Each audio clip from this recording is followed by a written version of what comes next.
예, 오늘 하나님의 말씀은 마가복음 13장 1절에서 13절까지 말씀입니다. 신약성경 77쪽에 있는 마가복음 13장 1절에서 13절까지 말씀. 좀 길지만 우리 다 같이 한 목소리로 천천히 같이 읽겠습니다. 시작.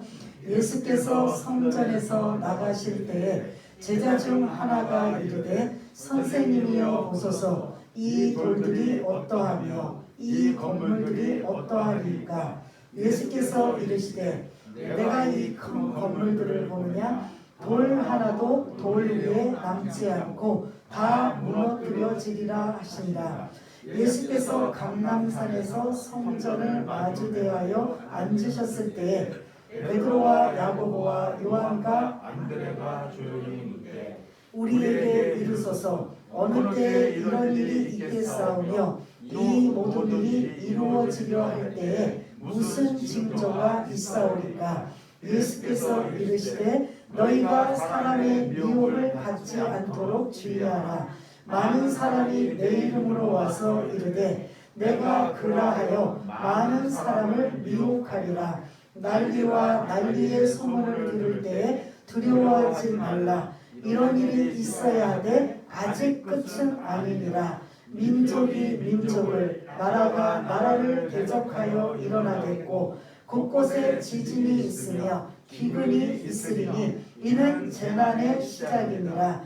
너희는 스스로 조심하라. 사람들이 너희를 공회에 넘겨주겠고 너희를 회당에서 매질하겠으며 나로 말미암아 너희가 권력자들과 임금들 앞에 서리니 이는 그들에게 증거가 되려 함이라. 또 복음이 먼저 만국에 전파되어야 할 것이니라. 사람들이 너희를 끌어다가 넘겨줄 때에 무슨 말을 할까 미리 염려하지 말고 무엇이든지 그때에 너희에게 주시는 그 말을 하라 말하는 이는 너희가 아니요 성령이시니라. 형제가 형제를, 아버지가 자식을 죽는 데에 내주며 자식들이 부모를 대적하여 죽게 하리라. 또 너희가 내 이름으로 말미암아 모든 사람에게 미움을 받을 것이나 끝까지 견디는 자는 구원을 받으리라. 아멘. 우리 앞뒤좌우 사랑합니다. 축복합니다. 반갑습니다. 예, 오늘 말씀은 좀 무거운, 다음 주까지 좀 무거운 계속이죠. 사실은 성전 멸망에 관한 말씀을 좀 나누려고 합니다.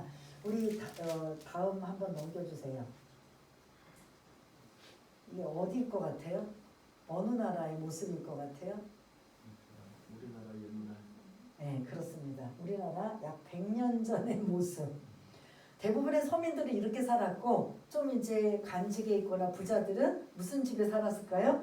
기와집에 살고 대부분은 이렇게 예? 초가집, 이거 초가집이라고 하죠. 이런 모습으로 살았을 때 하나 또 넘겨주세요. 이게 뭘 것 같아요? 네, 어디에 있는? 명동에 있는? 네, 아까 그 100년 전에 그 시절에 이런 성당이 하나 세워졌다고 한다면 이거는 최고의 구경거리가 될 거야, 안 될까요? 그래서 뭐 지금도 우리가 뭐 어디 뭐 롯데월드니 63빌딩이니 아니면 어디에 뭐 제대로 된 모습이면 그거 구경 가자 뭐 보러 가자 이런 이야기를 하는 것처럼 이 당시에 이 명동 성당은 엄청난 그 관광의 어떻게 보면 지역이라고 볼 수 있어요, 없어요? 건축 양식이며 이 모든 것들이 생소하고 낯선 모습이 이 명동 성당이 1898년에 지금은 또 100년도 더 됐죠. 그 전에 그렇게 이 명동 성당이 세워졌을 때 그 시대의 사람들은 이걸 어떻게 볼까요? 어머, 지금 우리가 보는 것처럼 그냥 뭐 하나의 건물이네 이렇게 봤을까요? 아니면 어떻게 봤을까요? 엄청 신기하고 엄청 그래서 아마 서울에 오면 한양에 오면 여기는 꼭 보고 가야 되는 상황 아닐까요? 네, 대단하잖아요. 우리나라의 모습에 보통 선교사들이나 외국에서 이런 식으로 유럽식의 건축 양식으로 이런 지은 것을 볼 때 지금도 사실은 아름답다라고 하는데 이 당시에 그 초가집으로 늘 살고 있는 우리 백성들의 입장에서 이걸 본다면 다 놀랄 일이고 대단한 일이라고 볼 수가 있습니다. 하나 좀 또 뒤로 넘겨주세요. 이게 지금 오늘 본문에 나오는 헤롯 성전이에요. 어떻습니까? 이게 헤롯 성전이 지금으로부터 몇 년 전이에요? 약 2000년 전에 지은 거예요. 그러니까 이제 이 주변에는 아마 형편없을 거예요. 2000년. 우리 아까 100년 전에도 그런 모습이었는데 2000년 전에 이스라엘의 그런 주거 형태들은 특별한 상황만 제외하고 특별한 계급들만 제외하고는 다들 아주 평범하게 좀 남루한 모습이 아닐까 볼 수 있는데요. 이 성전을 볼 때는 여러분 어떻게 보여요? 마치 아까 명동성당을 보듯? 네? 대궐도 더한 거죠. 이거는 지금 이게 지금 벽돌 하나가 약 길이가 20m가 되는 이상 되는 그 돌이 있대요. 벽돌이 아니고 돌. 이게 지금 전부 석회암이라는 돌로 지은 거예요. 이거를 몇 년 동안 지었냐면 84년 동안. 그래서 헤롯이 왕이 되고 그래서 헤롯의 이름을 붙이고 헤롯이 성전을 아주 멋있게 짓겠다. 그래서 여러분 이렇게 84년 동안 이걸 지으려면 우리가 생각하기에 뭐가 딱 떠올라야 돼요. 예? 예? 이렇게 멋있게 웅장하게 대단하게 지으려면 뭐가 있어야 이렇게 지을 수가 있어요. 예? 건축비인 거잖아요. 헤롯 왕이 자기가 이제 로마로부터 인정을 받아 왕은 됐는데 그가 이두메 사람이기 때문에 정통성이 없어요. 그러니까 이스라엘 백성들 유대인 입장에서는 헤롯 왕을 인정해 주질 않아요. 네가 그 강력한 로마로부터 힘을 얻어서 세력을 얻어서 왕이 됐지만 우리를 통치하지만 우리는 너를 인정하지 않을 거야.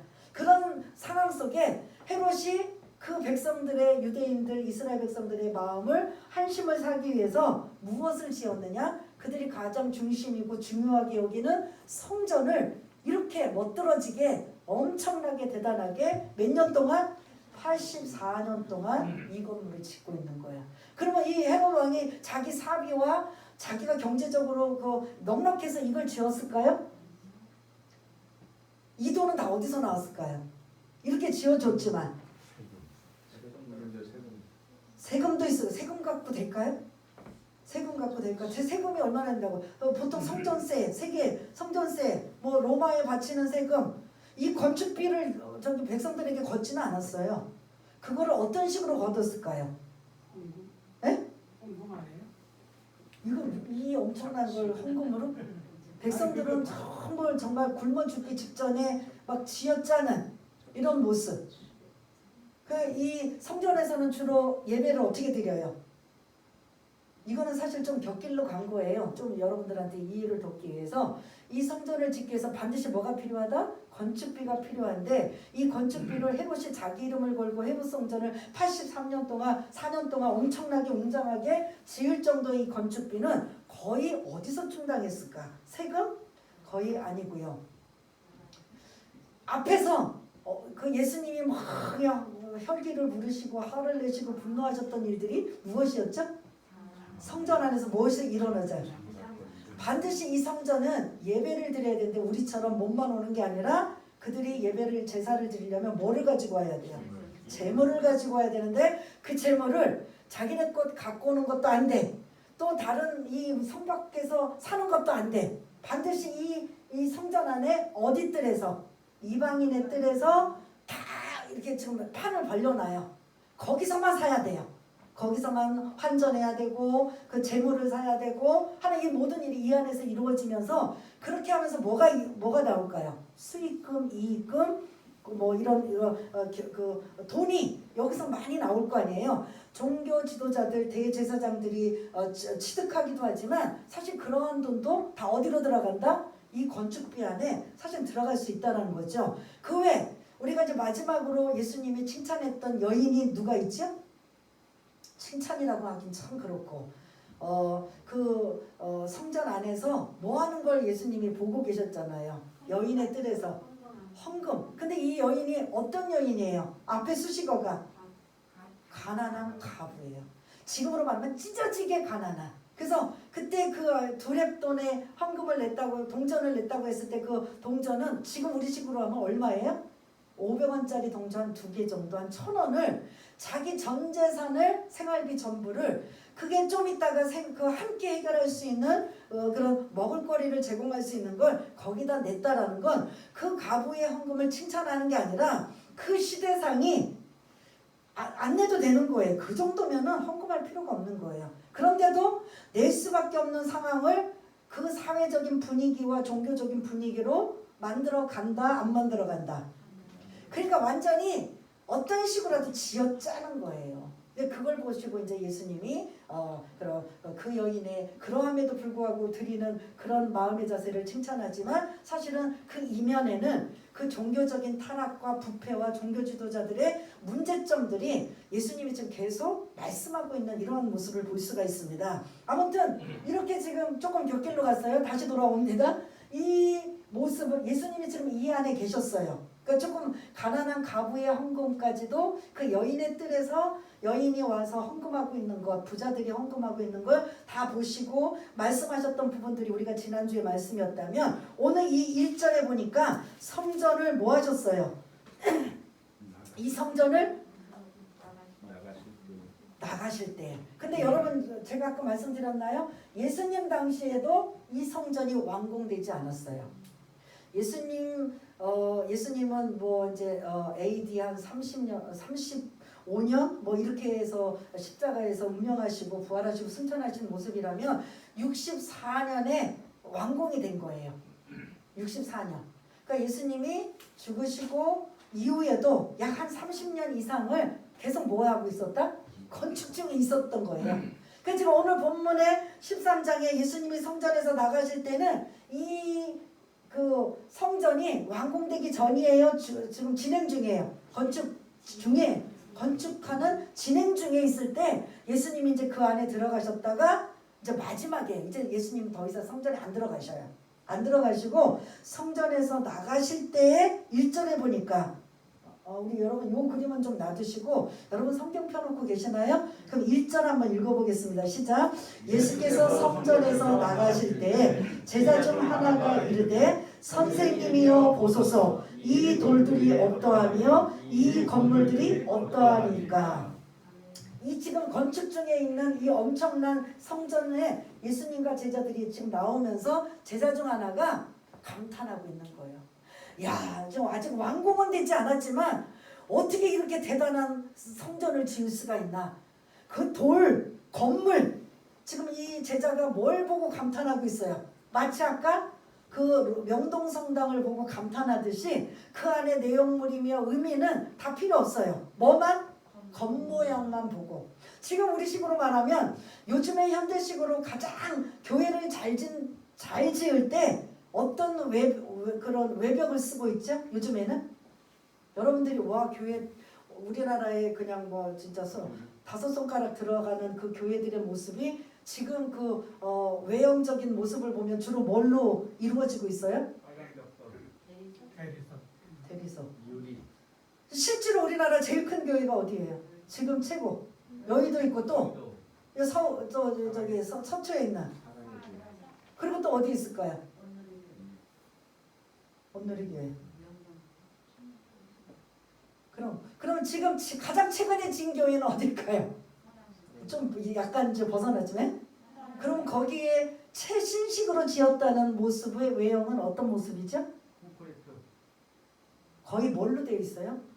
요즘에는 유리로 많이 되어 있어요. 유리. 아마 요즘식으로 사랑의 교회를 본다면 주님 이 엄청난 그냥 막 무지개빛하고 이 엄청난 이거 유리와 이 외형의 이 교회에 얼마나 감탄스럽고 얼마나 웅장합니까? 얼마나 대단합니까? 이런 표현으로 지금 이 건축 중에 있는 성전을 제자 중에 한 사람이 예수님에게 지금 막 감탄하면서 얘기하고 있는 거예요. 마치 이 제자들은 그 명동성당의 그 백성들이 구경하듯이 여행객이 표현하는 것처럼 제자들도 지금 똑같은 여행객의 모습처럼 그렇게 지금 지금 이 헤롯 성전을 표현하고 있는 걸 볼 수가 있습니다. 근데 찬물을 딱 끼얹는 것처럼 2절 한번 또 읽어볼게요. 2절 시작.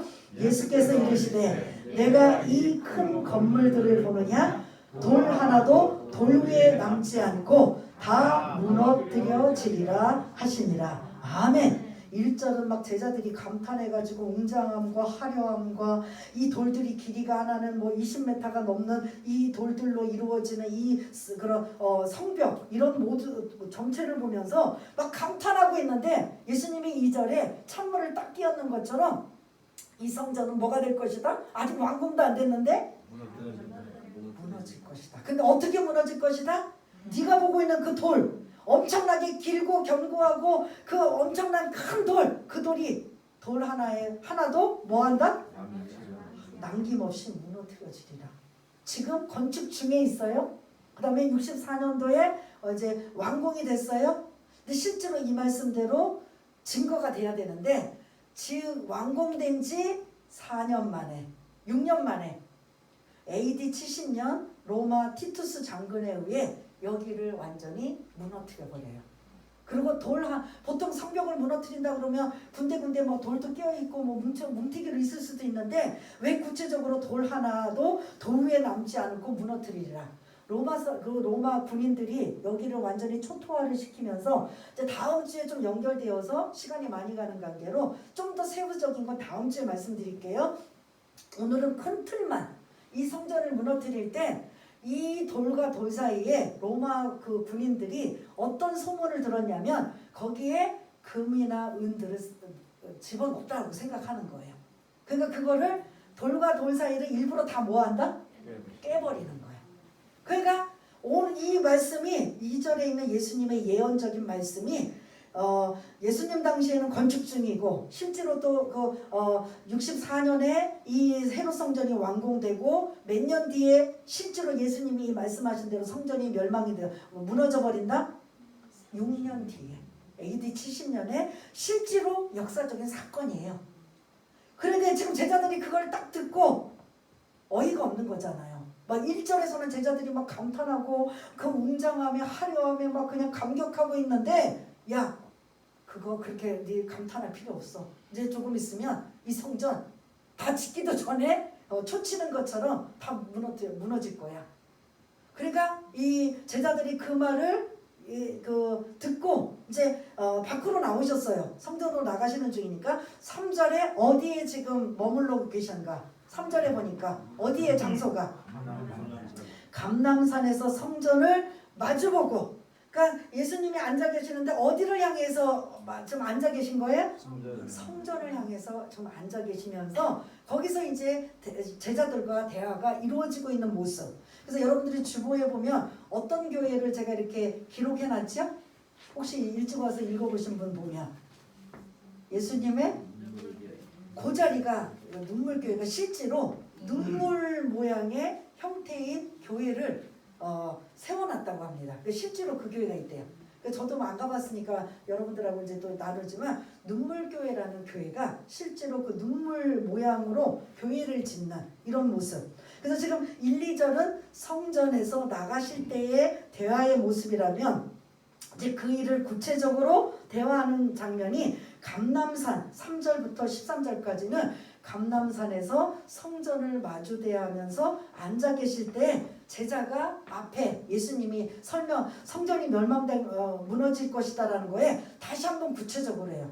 아니 이 성전 완공도 안 됐는데 완공되고 얼마 되지도 않아 지금 건축 중인데 이게 무너진다면 도대체 이게 무슨 소리야? 이 견고하고 이 화려하고 이 웅장한 성전이 어떻게 무엇 때문에 왜 궁금할 수 있을까요 없을까요? 예수님이 무너진다고 하니까 그냥 무너지나 보다 이런 사람 있을까요?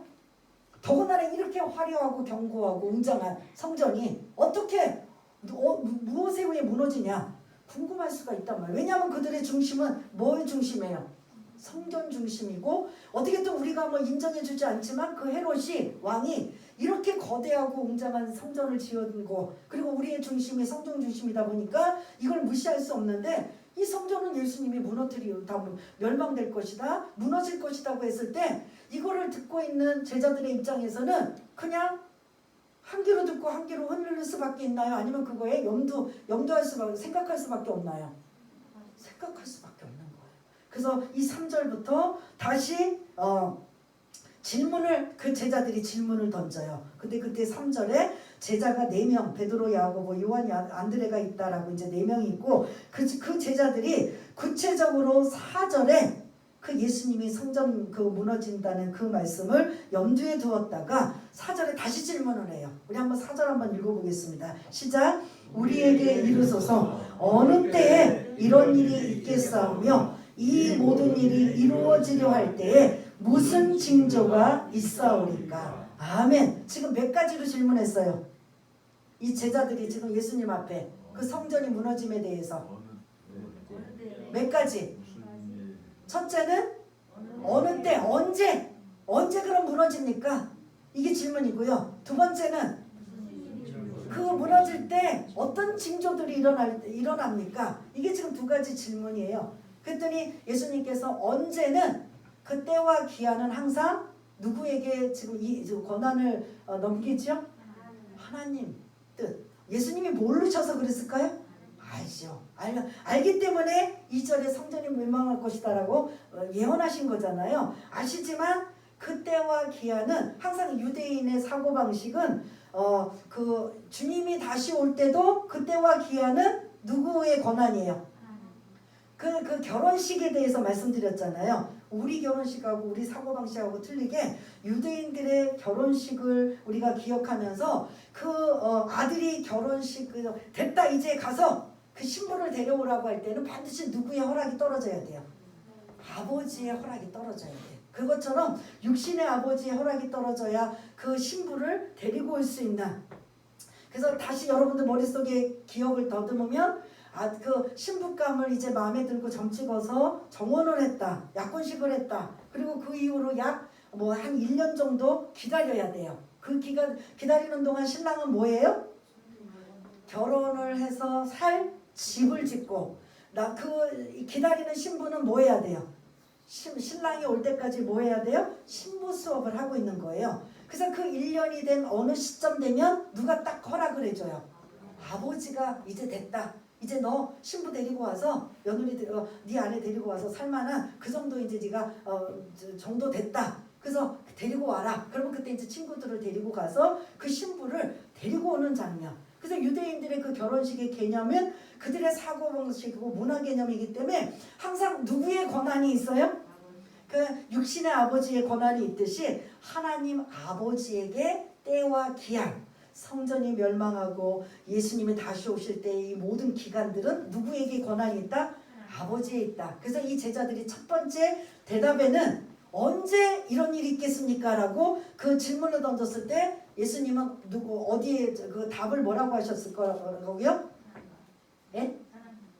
아버지, 하나님, 그건 하나님의 권한이다. 라고 그건 이제 그렇게 답하셔요. 그러면 두 번째 어떤 또 질문을 했어요?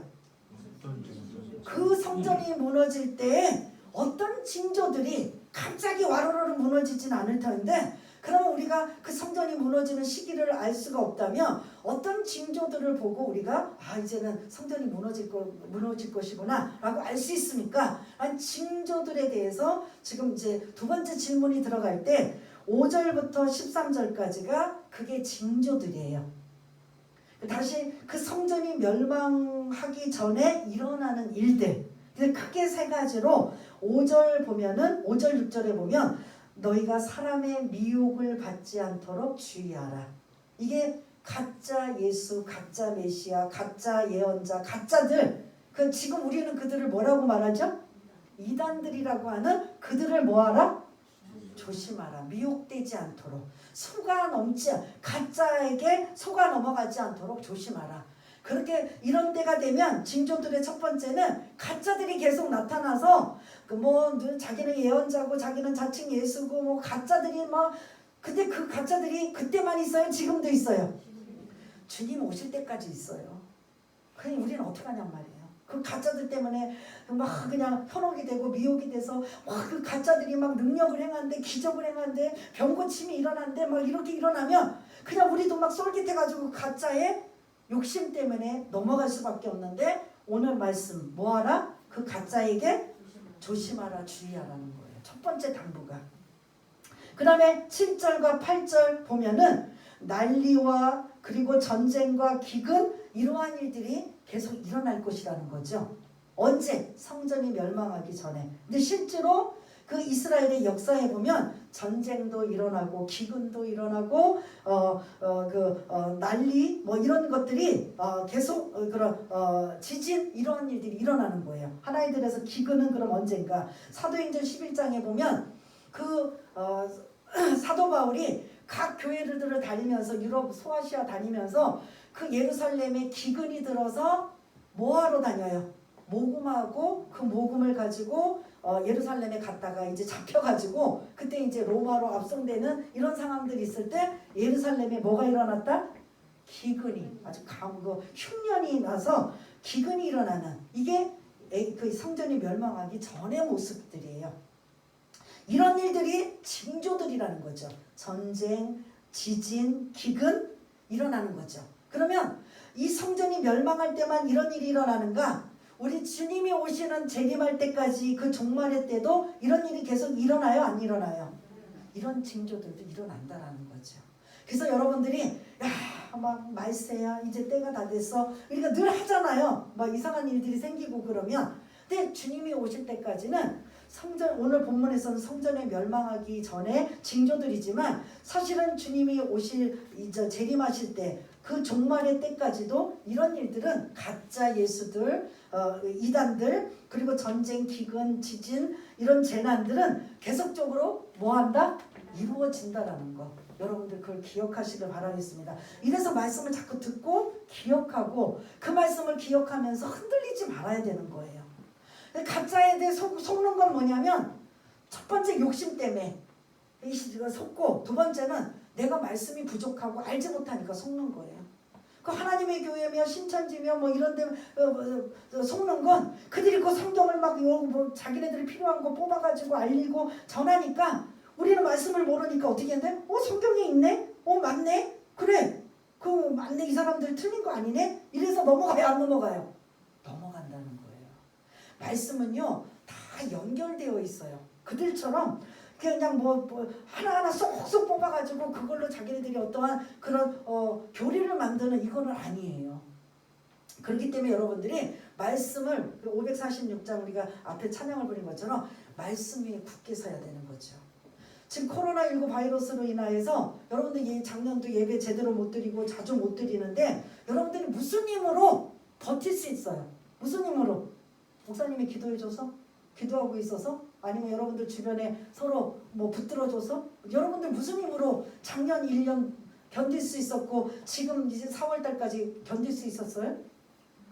말씀 붙잡고 굳게 서는 일밖에 없어요. 앞으로 이 우한 코로나19 바이러스뿐만 아니라 어떤 일이 생겨서 더 예배에 못 올 상황, 어떤 상황이 와서 여러분들이 정말 이 말씀도 못 듣는 상황이 온다면 여러분들이 마지막 뭘 붙잡아야 돼요?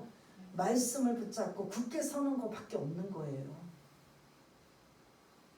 이런 성전이 멸망할 때의 징조들도 일어나지만 사실 주님이 오시기 전에 이 종말의 때도 이런 일들은 계속 일어난다는 걸 잊지 마시길 바라겠습니다. 그리고 이제 9절부터 13절까지는 성도들의 박해예요.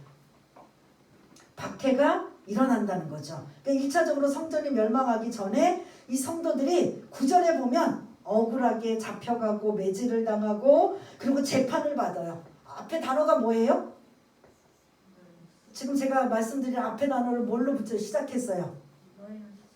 아니 지금 설명드릴 때 억울하게 예수 믿는다는 것 때문에 억울하게 잡혀가고 매질을 당하고 또 재판을 당하고 이런 상황이 온다는 거예요.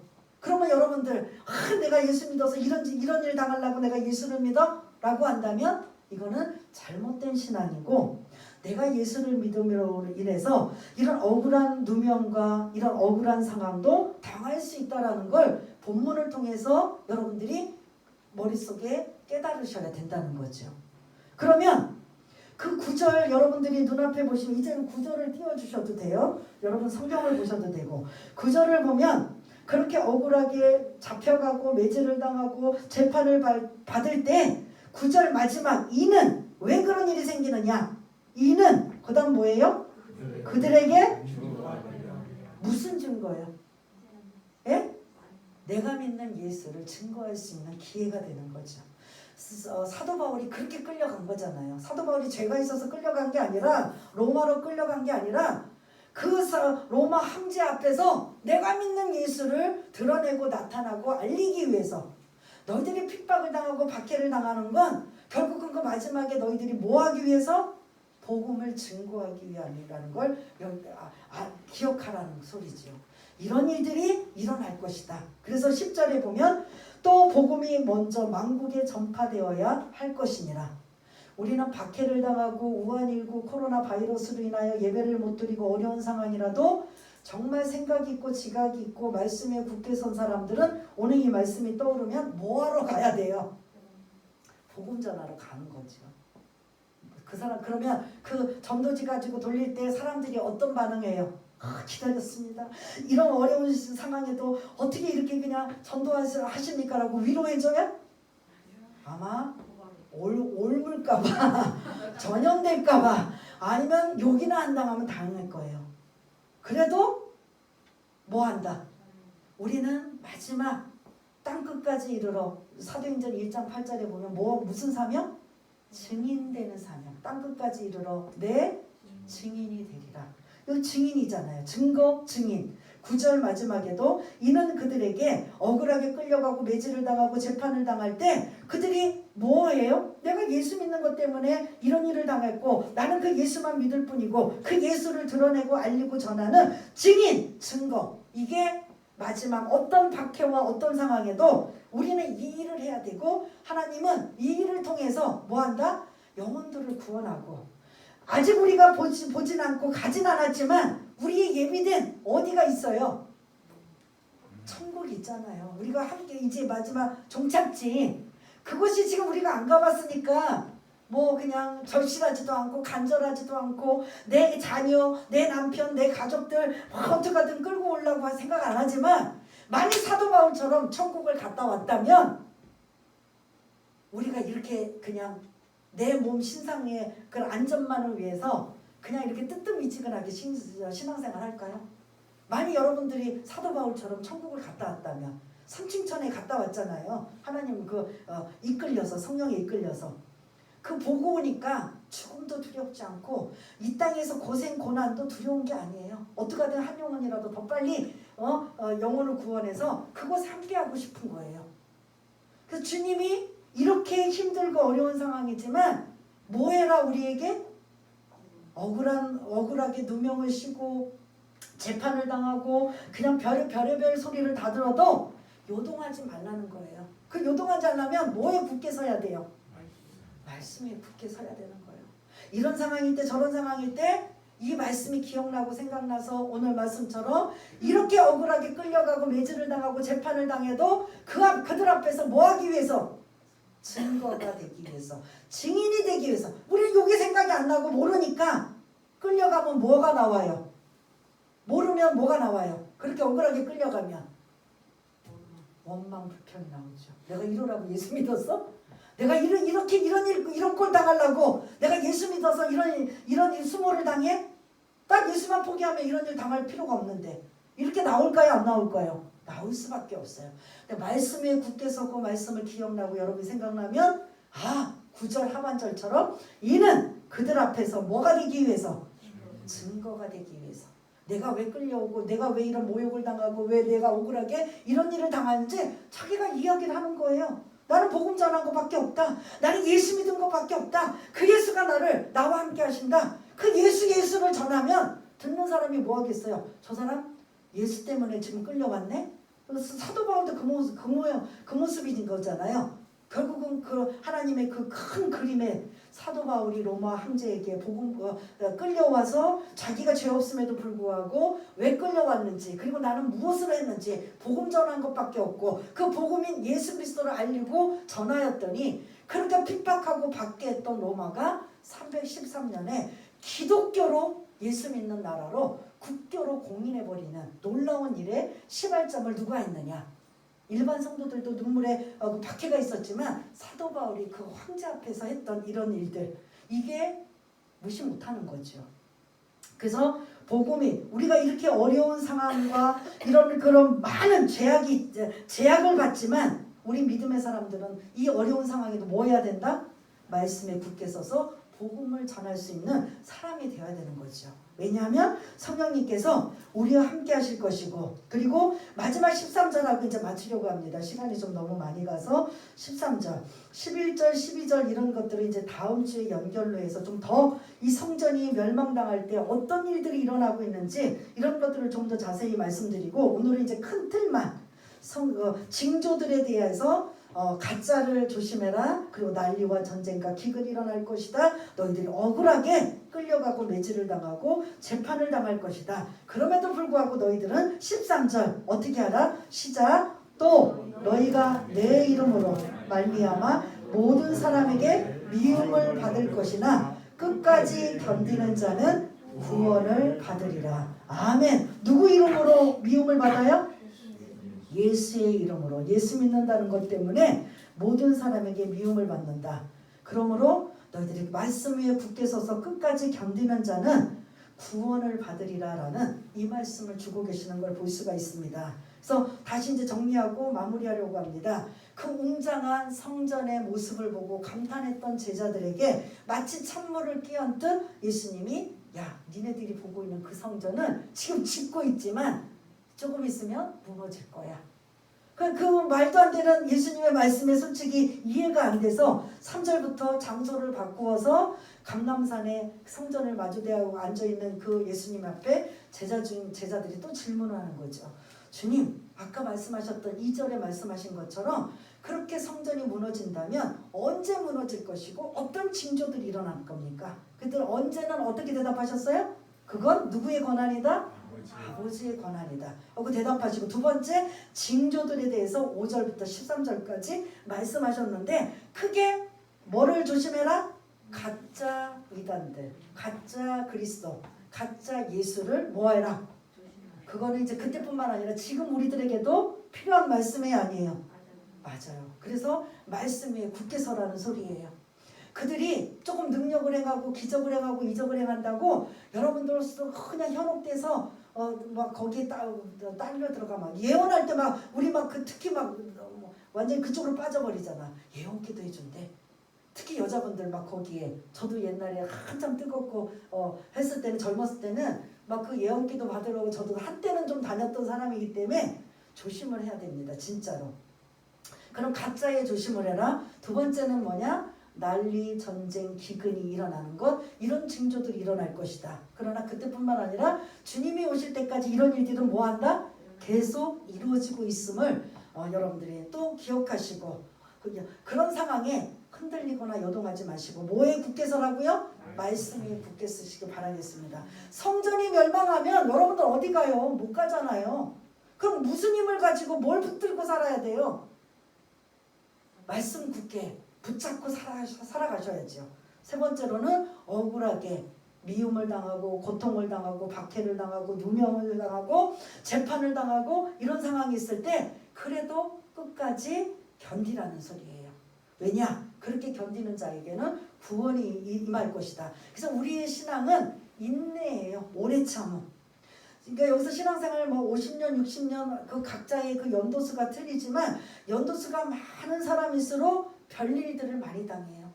예를 들어서 우리 교회는 없지만 1920년, 30년생 되는 아주 고령의 어른이 만약에 계신다고 하면 그의 우리 한국 사회의 모든 가정들의 별일들을 겪었을까요? 안 겪었을까요? 뭐를 겪었을까요? 일제치하의 그런 박해를 견뎠을 거고 공산치하의 박해를 견뎠을 거고 그 외 많은 일들 그 외 가정으로 교회 안에 이웃에 수많은 별일들이 있을 때마다 거기에 자지우지하고 요동하고 흔들리면 그 신앙이 버틸 수 있을까요 없을까요? 없다라는 소리예요. 끝까지 견뎌라 인내하라 뭐를 붙들고 말씀 붙잡고 흔들리지 말고 그러고서 여러분들이 그 지혜는 그 말씀이 자꾸 생각나야 돼요. 아, 이 상황은 성경의 오늘 13장 이 말씀이었구나. 그래서 이렇게 억울하게 누명을 씌고 매질을 당하고 박해를 당하고 예수 믿는 것 때문에 불이익을 당해도 이는 그들 앞에서 뭐 하기 위해서? 증거가 되기 위해서 증인이 되기 위해서 복음 전파가 하나님의 원대한 뜻인 거예요. 우리를 자녀 삼아주시고 우리처럼 부족하고 연약하고 정말 나약한 우리를 우리 입을 통해서 뭐 하기를 원하셔요? 전도하기 원하셔요. 예수 믿으라. 왜? 그들 한 영혼 한 영혼도 다 구원받아서 그 새하늘과 새 땅 눈물도 애통도 슬픔도 없는 사망이나 어떤 것도 없는 그곳에 함께하기 위해서 큰 그림은 그리고 더 넓은 의미는 이 땅에서도 하나님이 주신 그 평안을 누리기 위한 하나님의 그 목적의 그 뜻은 우리를 통해서 복음을 증거하기 위한 하나님의 뜻이라는 걸 잊지 마시고 그래서 말씀 위에 굳게 설 수 있는 여러분 되시길 바라겠습니다. 그래서 상황이 더 안 좋은 상황, 더 힘든 상황이 올 수도 있어요. 이 코로나 바이러스뿐만 아니라 어떤 상황이 올지 우리는 알 수도 없어요. 그때마다 우리는 뭐 해야 돼요? 흔들리고 요동해서 이리 왔다 저리 왔다 이렇게 방학하고 저렇게 방학하고 코로나가 무서워서 방학하고 뭐 때문에 방학하고 뭐 때문에 하면 결국은 남는 건 뭐냐면 내 신앙 다 너덜너덜 돼가지고 아무것도 없어지는 거예요.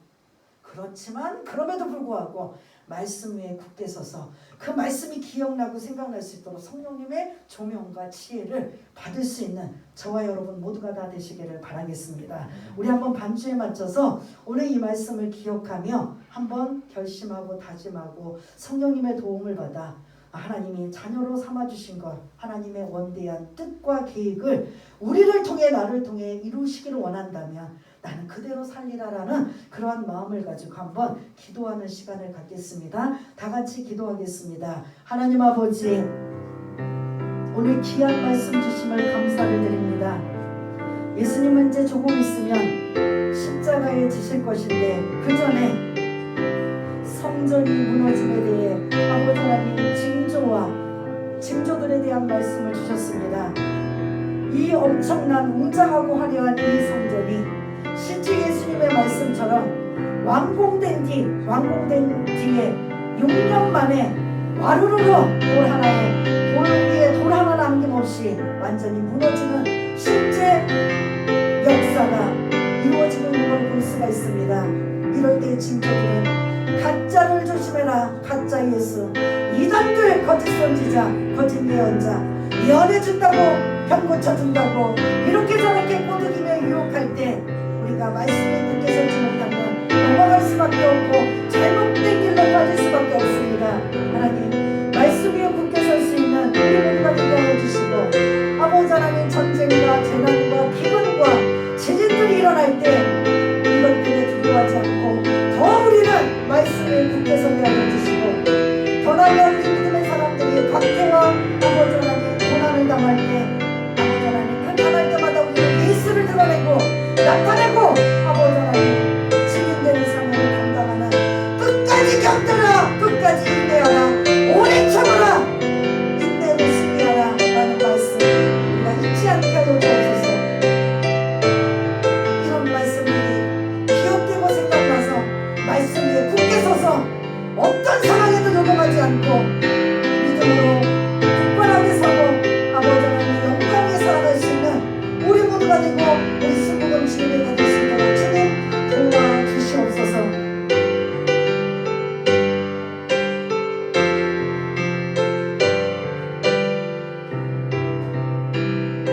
하나님 아버지 갈수록 어려워지고 갈수록 힘들어지고 갈수록 신앙생활하기 열악한 상황에 우리가 무엇으로 붙을 수 있는 건 말씀 위에 굳게 설 수밖에 없습니다.